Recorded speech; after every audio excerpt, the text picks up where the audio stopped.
Hello दोस्तों, मेरा नाम हनी और मैं आर्टिस्ट हूँ। आज है हमारे ब्लॉग का 14वां दिन और लोग हैं वृंदावन के निधि वन में और आप लोग हो हमारे साथ। तो आप हमारे साथ लुत्फ उठाइए और आनंद उठाइए इस जगह का। और एक दिन आने का जरूर आपको भी मौका मिलेगा। बस राधा नाम लेते जाइए। जय श्री राम। दोस्तों, सुबह की शुरुआत करेंगे हम सलपहार से। सलपहार में हमने खाया आज कुलचे और चने और कुछ इस तरीके से। दोस्तों, यहाँ पे हमने कुलचे खा ही रहे थे तो देखिए कचौड़ी भी है, तो मेरा मन नहीं रह गया और हमने कचौड़ी भी मंगा ली। फिर उसके बाद दोस्तों हम धीरे धीरे करके इस रिक्शे में बहुत सालों बाद बैठ के बढ़ जाते हैं आगे की ओर। तो हम पहुँच जाते हैं निधि वन के पास और आप भी हो हमारे साथ। तो कुछ इस तरीके से नज़ारा निधि वन के बाहर का रहेगा। दोस्तों, आपको इस जगह पे पहुँच के इस चैन वाली रोड से अंदर घुसना है। ये सीधा आपको निधि वन की गलियों से होते हुए निधि वन लेके जाएगा। दोस्तों, बेहद ही सुंदर छोटी छोटी सकरी सकरी गली है निधि वन। दोस्तों, वही जगह है जहाँ पे रात को कोई भी मनुष्य रुक नहीं सकता। मनुष्य तो मनुष्य, जानवर भी यहाँ से छोड़ के बाहर की ओर चले जाते हैं, क्योंकि ये बेहद ज़्यादा अद्भुत, चमत्कारी और शक्तिशाली है। तो इस प्रवेश द्वार से हम अंदर घुसते हैं तो इस जगह पे जूता रखने का व्यवस्था होता है। दोस्तों, आप यहाँ पे अपना जूता रखकर आगे की ओर बढ़ सकते हैं। यहाँ से आपको 150 रुपये वाला टिकट लेके डायरेक्ट अवसर मिलेगा बिना लाइन लगाए। तो दोस्तों, कुछ इस तरीके से हम निधि वन के अंदर आ जाते हैं। ये सब गोपियाँ हैं कृष्ण भगवान। ये पूरे भारतवर्ष में आपको कहीं नहीं मिलेगी, इसी वन में इसी के नाम पर वृंदावन बसा हुआ है। वृंदा तुलसी है ये। अच्छा, घरों में रहती है रामा और श्यामा। ये तुलसी का क्या खास बात है? ये कृष्ण भगवान की 16,108 गोपिका है। 12 बजे से 4 बजे तक यहाँ रास होता है पर डे। अच्छा, कृष्ण भगवान की 16,108 गोपिकाओं के साथ रास होता है। हर तरीका की गोपिका है, माता भी है, बहन भी है, बेटी भी है, पत्नी भी है, दादी भी है, सब है। तो जिस तरीका की गोपिका है उसी तरीके का रूप बनाया भगवान ने। तो फिर एक इनका स्नान साथ में हुआ तो संत हरिदास जी ने दोनों को एक रूप में जोड़ दिया। अब बाकी गाड़ी में आप दर्शन करोगे मूर्ति एक मिलेगी, रूप दो। इधर वाली आँख राधा जी की, इधर वाली कृष्ण भगवान की। तो दोनों का एक साथ दर्शन होता है, एक साथ जोड़ दिया, एक साथ स्नान होता है। फिर दोस्तों पता ही नहीं चलता चलते चलते हम कैसे और कब पहुंच जाते हैं कृष्ण भगवान के बांसुरी से खोदी गई बावली के पास। तो जब हम यहाँ पहुंचते हैं तो हम देखते हैं दोस्तों एक कुआं नुमा आकार में बावली होती है, जो कि श्री कृष्ण भगवान जी ने अपने बांसुरी से इसे खोदा था। दोस्तों, भले ही भगवान श्री कृष्ण ने दोपहर में यहाँ महाराज किया हो, लेकिन भक्तों का मानना है कि आज भी यहाँ आकर भगवान महाराज करते हैं। यही कारण है कि देश विदेश से भक्त यहाँ आकर भगवान की लीलाओं का आनंद लेते हैं और भगवान की भक्ति में झूमकर नाचते गाते हैं। जय श्री राधे, जय श्री राधे। जानकारी के लिए बता दूं दोस्तों, भगवान श्री कृष्ण रात्रि के समय जब यहाँ पर आकर महाराज करते हैं तो उनके जो भक्त है वो यहाँ पर साफ सफाई पहले से करके रखते हैं, जिससे कि रात्रि में भगवान यहाँ पे आकर अगर महाराज करे तो उनके पैरों में कहीं कांटे या कंकड़ ना लग जाए। इसलिए इस वन की साफ सफाई करते हैं। महाराज को अभी तक किसी ने नहीं देखा है और यदि किसी ने देखने की कोशिश की तो वह इस काबिल नहीं रहा कि वह किसी को इसके बारे में बता सके। इस महाराज को देखने वाला पागल हो जाता है या फिर महाराज को देखने के बाद मर जाता है। यही कारण है कि इस वन के आसपास बने मकानों की खिड़की महाराज देखने के लिए बनाई गई थी, लेकिन इसके परिणाम भयानक होने के कारण उन खिड़कियों को बंद कर दिया। इस महाराज को देखने की हिम्मत इंसान तो दो, वन में रहने वाले पक्षी भी नहीं करते। यहाँ रहने वाले बंदर भी रात्रि में यहाँ से निकल जाते हैं। यदि गलती से कोई भी यहाँ रात्रि में रह जाता है तो उसे इसकी कीमत अपनी जान देकर चुकानी पड़ती है। दोस्तों, तो कुछ इस तरीके से चमत्कारी यह वृंदावन, और यहाँ पे देख सकते हैं आप बहुत सारे लोगों की कब्र बनी हुई है। ये गुरु थे कृष्ण भगवान की, जो उनकी कब्र है दोस्तों, और कुछ लोग की कब्र है जो यहाँ पे रात को रुक गए थे आके और अभी भगवान के बैकुंठ में। तो वन के अंदर 3,000 बंदर है कम से कम। तो भगवान इन बंदरों को माखन खिला रहे हैं और सबको खिलाने के बाद जो थोड़ा सा उंगली में रह गया उसको खुद खा रहे हैं। वहीं अगर हम उस दृश्य के बाजू में देखते हैं तो कुछ इस तरीके से राधे कृष्णा जी की प्रतिमा आपको नजर आएगी और सामने देखेंगे तो गोपियों के साथ रास करते हुए दिखेंगे हमारे कृष्ण भगवान जी। तो कुछ इस तरीके से हम सब के सब आशीर्वाद लिए निधि वन में माता श्री राधे का और हमारे बाके बिहारी जी का। और उसके बाद दोस्तों हमने अपना जूता पहना जल्दी से फिर से और फिर हम निकल गए निधि वन से बाहर की ओर। कुछ इस तरीके से निधि वन का मार्केट और बाजार है दोस्तों, जो कि काफ़ी सुंदर है। सामने आपको बोर्ड भी नज़र आएगा। फिर उसके बाद आ गए हम दान गली में। आपने सुना होगा दान गली में, और भी बहुत सारी गली का नाम गाने में सुना होगा या और भी जगह। तो ये दान गली है दोस्तों, इसके अंदर हम जाते हैं। दोस्तों अब हम आपको ऊपर से दिखाएंगे निधि वन में कितना सुंदर नज़ारा है ऊपर से निधि वन के इस जंगल का। दोस्तों काफ़ी सारे घर है, ये सब घरों की खिड़कियाँ बंद हो जाती है रात को जब यहाँ पे महारास चलता है हमारे कृष्ण भगवान का। दोस्तों यहाँ पे आप चाहें तो इस तरीके से पत्थर पे अपना नाम लिखा सकते हैं, अपने परिवार का और जहाँ से आप आए हैं वो चीज़। कहा जाता है कि अगर इन पत्थरों पर नाम लिखा के मथुरा या वृंदावन की गलियों पर लगा दे तो वह अमर हो जाता है। फिर उसके बाद दोस्तों हम पहुंच जाते हैं बलदाऊ जी के मंदिर पर। यहाँ पे मनोकामना वाला वृक्ष है दोस्तों, और कुछ भी मांगो तो वह पूरा हो जाता है, ऐसा करके कहा गया। यह है गोवर्धन महाराज जी, और कुछ इस तरीके से बहुत सारे लोगों ने पत्थर पर नाम लिखवा के यहाँ पे लगवा रखा है दोस्तों। यहाँ पे दोस्तों कृष्ण भगवान जब गोपियाँ आते थे यमुना नदी में नहाने के लिए, तो यहाँ पर वो कपड़ा जो रहता था उनका, उसको दोस्तों इस पेड़ पर लटका देते थे। तो कुछ इस तरीके से दोस्तों हम पहुंच जाते हैं यमुना नदी के किनारे। केसी घाट का निर्माण सबसे पहले 17वीं शताब्दी में भरतपुर की रानी लक्ष्मी देवी ने करवाया था। यह वृंदावन के लगभग हर महत्वपूर्ण मंदिर का घर है और छोटे छोटे प्राचीन मंदिरों से घिरा हुआ है। वृंदावन के लगभग हर प्राचीन मंदिर में विस्तारित जाली कार्य और विशिष्ट कमल और पुष्प डिजाइन के साथ पारंपरिक राजस्थानी वास्तुकला शैली का संकेत है। यही बात है कि केसी घाट पर भी लागू होती है। हालांकि यहाँ कोई मंदिर नहीं है, आपको घाट के किनारे विशिष्ट राजस्थानी कारीगरी या शिल्प कौशल दिखाई देगा। यमुना नदी तक जाने वाली सीढ़ियाँ होने के कारण यह घाट शाम के समय लोगों से गुलजार रहता है। दोस्तों पौराणिक कथा के अनुसार सभी देवी शक्तियाँ द्वारा कृष्ण को उनके मामा कंस को मारने के लिए चुना गया था।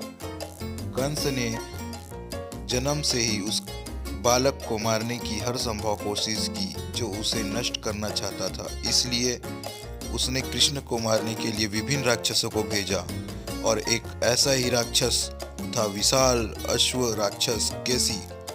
उसी के नाम पर दोस्तों इस घाट का नाम केसी घाट पड़ गया। चलते चलते पहुंच जाते हैं गाड़ी के पास और गाड़ी लेते हैं और फिर पहुंच जाते हैं प्रेम मंदिर। तो दोस्तों बहुत सारे बड़े सी जगह में बना हुआ हमारा प्रेम मंदिर, जो कि काफ़ी ज़्यादा लंबा और काफ़ी ज़्यादा चौड़ा है दोस्तों। इसमें फव्वारे हैं, राधा कृष्ण की मनोहर झांकियाँ है, श्री गोवर्धन पर्वत लीला है, कालियानाग दामन लीला है, झूलन लीला की झांकियाँ उद्यानों के बीच सजाई गई है। यह मंदिर वास्तुकला के माध्यम से दिव्य प्रेम को साकार करता है। सभी वर्ण जाति देश के लोगों के लिए खुले मंदिर के लिए द्वार सभी दिशाओं से खुलते हैं। मुख्य प्रवेश द्वार पर 8 मयूर के नक्काशीदार तोरण है तथा पूरे मंदिर की बाहरी दीवारों पर राधा कृष्ण की लीलाओं को शिल्पांकित किया गया है। इसी प्रकार मंदिर के भीतर दीवारों पर राधा कृष्ण कृपालु महाराज जी विविध झांकियों का भी अंकन हुआ है। मंदिर में कुल 94 स्तंभ है जो राधा कृष्ण की विभिन्न लीलाओं से सजाए गए हैं। अधिकांश स्तंभों में गोपियों की मूर्ति अंकित है जो सजीव जाना पड़ती है। मंदिर के गर्भगृह के बाहर और अंदर प्राचीन भारतीय वास्तुशिल्प की उत्कृष्ट पच्चीकारी और नक्काशी की गई है तथा संगमरमर की शिलाओं पर राधा गोविंद गीत सरल भाषाओं में लिखे गए हैं। मंदिर परिसर में गोवर्धन पर्वत की सजी हुई झांकी बनाई गई है। तो कुछ इस तरीके से दोस्तों इस प्रेम मंदिर के अंदर हमें नज़ारा देखने को मिलेगा। तो हम इस हाथी को देखते हैं और इस मंदिर को देखते हैं। कितना विशाल काय मंदिर है दोस्तों, और कितने सारे लोगों की भीड़ है जो यहाँ पर इसे देखने आए हैं और राधा कृष्ण जी का आशीर्वाद प्राप्त करने भी। तो चलते हैं हम लोग आगे दोस्तों। सभी लोग दोस्तों फोटो खिंचा रहे होते हैं तो मैंने अपना एक वीडियो क्लिप निकाल लिया, और उसके बाद हम देखेंगे दोस्तों तो कुछ लोग इस मंदिर की परिक्रमा कर रहे होते हैं भजन करते हुए।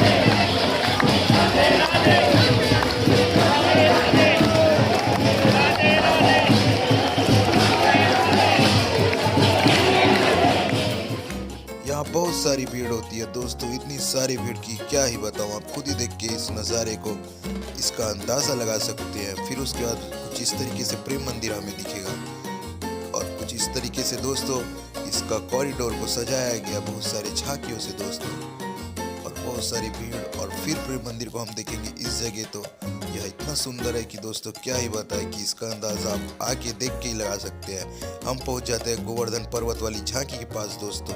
काफ़ी सुंदर तरीके से इसे बनाया गया है इस जगह पे दोस्तों, और इसका स्ट्रक्चर भी बहुत ही अद्भुत है दोस्तों। कैसे इसे बनाया गया होगा, कृष्ण लीला है दोस्तों सब। ये आप देख सकते हैं सामने कृष्ण भगवान अपने हाथों पर गोवर्धन पर्वत को उठा लेते हैं जब बहुत सारा पानी गिरने लगता है। तो कुछ इस तरीके से दोस्तों सभी लोग इसे देख रहे हैं और निहार रहे हैं। फिर दोस्तों हम पहुंच जाते हैं एक और यहाँ पे झांकी आपको देखने मिलेगी। यहाँ पे कृष्ण भगवान महारास लीला कर रहे हैं अपने गोपियों के साथ, और एक मोर भी है दोस्तों जो कि इसे खड़े होकर देखता हुआ नजर आएगा दोस्तों। फिर दोस्तों हम पहुंच जाते हैं जल्दी से जूते रखने के लिए, क्योंकि हमें जाना होता है मंदिर के अंदर, लेकिन जूते वाली लाइन में तो बहुत भीड़ होता है। तो हम कर देते हैं अपना जूता वहीं बाहरी पर रख देते हैं और उसके बाद बढ़ जाते हैं दोस्तों आगे की ओर मंदिर के अंदर। तो कुछ इस तरीके का नज़ारा आपको देखने को मिलेगा दोस्तों। यहाँ पे श्री कृष्ण की लीलाएं हैं दोस्तों, कृपालु महाराज की कई सारी मूर्तियाँ भी हैं दोस्तों, कृष्ण भगवान के साथ भी है दोस्तों। कुछ इस तरीके से कृष्ण लीला देखने को मिलेगा दोस्तों आपको, और हम इसे देखते देखते दोस्तों आगे की ओर बढ़ते जाते हैं। और फिर उसके बाद दोस्तों हम चलेंगे सीधे मंदिर के अंदर प्रेम वाले। तो आप चलिए हमारे साथ दोस्तों और लुत्फ उठाइए प्रेम मंदिर का। हम पहुंच जाते हैं दोस्तों प्रेम मंदिर के सामने प्रवेश द्वार पर सीढ़ियों से चढ़ के। कुछ इस तरीके का नज़ारा प्रेम मंदिर का आपको सीधे सामने नजर आएगा। काफी सारे लोग दिखेंगे जो कि यहाँ पे दोस्तों आशीर्वाद लेने आए हैं और अपनी मनोकामना मांगने प्रेम मंदिर में श्री राधा कृष्णा जी के पास। तो हम चलेंगे दोस्तों और भी अंदर प्रेम मंदिर के, और आप भी चलिए हमारे साथ। कुछ इस तरीके से सीढ़ी है दोस्तों प्रेम मंदिर के ऊपर जाने का दोस्तों। तो हम इस सीढ़ी को चढ़ेंगे, आप भी चलिए हमारे साथ सीढ़ी चढ़ के ऊपर। तो कुछ देखेंगे इस तरीके का नज़ारा पूरे प्रेम मंदिर के अंदर सजा हुआ और बेहद ही सुंदर दोस्तों आपको दिखेगा। इतना सुंदर कि कितनी भी तारीफ कर लो कम है दोस्तों। सामने आपको राधा रानी की प्रतिमा कृष्ण जी के साथ दिख जाएगी दोस्तों, और उसके बाद बहुत सारी झांकियां भी बनी हुई हैं इस प्रेम मंदिर के अंदर, जिसको आप देख के लुत्फ उठा सकते हैं और पूरी जानकारी समझ भी सकते हैं अगर आप उसे पूरी शालीनता के साथ अपने दिमाग से और अपनी आंखों से देखें। बहुत सारे झूमर भी लगे होते हैं दोस्तों यहाँ पे। राधा रानी और कृष्ण भगवान का हम आशीर्वाद लेते हैं दोस्तों बहुत सारा। प्रेम मंदिर में दोस्तों जाने का समय है 5:30 बजे और समापन का समय है 8:30 बजे। नीचे की मेज के अनुसार मंदिर के अंदर विभिन्न आरती का प्रदर्शन किया जाता है। आरती के समय मंदिर में बड़ी संख्या में भक्त इकट्ठा होते हैं। मंदिर के अंदर प्रवेश करने के लिए कोई प्रवेश शुल्क नहीं होता और प्रवेश सभी के लिए पूरी तरह से निःशुल्क है दोस्तों। पूरे मंदिर को कवर करने के लिए कम से कम 2 घंटे की आवश्यकता होती है दोस्तों। तो कुछ इस तरीके से दोस्तों हम पूरे मंदिर का आपको दिखाएंगे, आप बस बने रहिए हमारे साथ। दोस्तों मैंने इतना बड़ा झूमर तो पहली बार देखा था और इतना खूबसूरत भी। तो कुछ इस तरीके से दोस्तों हम झूमर को देख के आगे बढ़ जाते हैं। तो यहाँ पे बहुत सारी झांकियाँ दिखाई गई है और फिर बहुत सारी भीड़ होती है दोस्तों। तो हम धीरे धीरे करके और आगे की ओर बढ़ते जाते हैं। तो यहाँ पे देखेंगे दोस्तों कि फिर से हमें राधा रानी की मूर्ति आपको सामने की ओर नजर आएगी दोस्तों। काफ़ी सुंदर तरीके से इसे सजाया गया है। इसके द्वार को दोस्तों आप देख सकते हैं, बहुत ही ज़्यादा सुंदर लग रहा है ये। तो दोस्तों हम फिर उसके बाद और आगे बढ़ते हैं। तो यहाँ पे आप देखेंगे और भी बहुत सारी झांकियाँ आपको नजर आएगी श्री कृष्ण भगवान की लीलाओं की दोस्तों, कृपालु महाराज की। कुछ इस तरीके से मोम से बनी हुई मूर्ति आपको सामने की ओर दिखेगी दोस्तों, जगत गुरु जी की। फिर दोस्तों उसके बाद हम आगे की ओर बढ़ते हैं। इस सीढ़ी से ऊपर जाना मना होता है दोस्तों, तो हम चले जाते हैं नीचे की ओर, क्योंकि जो चीज़ मना होती है उसे नहीं करना चाहिए दोस्तों। फिर उसके बाद दोस्तों हम देखेंगे दरवाजा कितना ही सुंदर होता है दोस्तों। जय श्री राधे। उसके बाद दोस्तों हम उतर जाते हैं नीचे मंदिर के बाहर की ओर। एक हाथी भी लगा होता है दोस्तों, और ये कुछ इस तरीके से प्रवेश द्वार आपको सामने की ओर सजा हुआ और बहुत ही खूबसूरत सा नज़र आएगा। बहुत सारे लोग अंदर जा रहे हैं और बहुत सारे लोग बाहर आ रहे हैं और इस मंदिर की परिक्रमा भी कर रहे हैं दोस्तों। वैसे ही हम देखते हैं कि एक फाउंटेन पे दोस्तों हमें आकृति नज़र आती है, तो हम उसे देखने के लिए पहुंच जाते हैं। लेकिन उससे पहले हम इस प्रेम मंदिर इतना खूबसूरत होता है कि इसे निहारना छोड़ते ही नहीं है। और फिर हम देखते हैं तो आगे एक फाउंटेन पे लाइव शो चलते रहता है भगवान जी का, जिसमें भगवत गीता का वर्णन दिखाया गया है दोस्तों। हम देखते हैं इसे बहुत देर तक खड़े होके। फिर उसके बाद दोस्तों हम आगे की ओर बढ़ जाते हैं। यहाँ पे कृष्ण भगवान झूला लीला कर रहे हैं दोस्तों राधा जी के साथ बैठ के, और बहुत सारी गोपियाँ भी है दोस्तों। तो कुछ इस तरीके से दोस्तों यह खूबसूरत सा गार्डन भी आपको देखने को मिलेगा। हर तरफ ऐसे झांकियाँ देखने को मिलेगी अगर आप आते हैं प्रेम मंदिर के कॉरिडोर में घूमने के लिए। बहुत सारी भीड़ है दोस्तों, बहुत सुंदर सा प्रेम मंदिर है और बहुत सारा बड़ा हमारा दिल है। तो दोस्तों हम और आगे बढ़ते जाएंगे बाहर की ओर दोस्तों, सीधे इस मंदिर से, क्योंकि हम तो पूरा मंदिर आपको घुमा चुके हैं। लेकिन आपने एक चीज़ भूल गया दोस्तों, यहाँ पे प्रसाद भी मिलता है प्रेम मंदिर में, जो कि लगभग 80 रुपये से शुरू होता है और उसके बाद आपकी जितनी शक्ति भक्ति हो उतना मिल जाएगा दोस्तों। तो हमने भी एक प्रसाद लिया 80 रुपये वाला मात्र, जो कि पेड़ा होता है दोस्तों। और यहाँ पे हम देखते हैं कृष्ण भगवान जी और उनके कुछ दास है जो कि गाना गा रहे होते हैं और विदेशी होते हैं दोस्तों। आप सुनिए और आनंद लीजिए।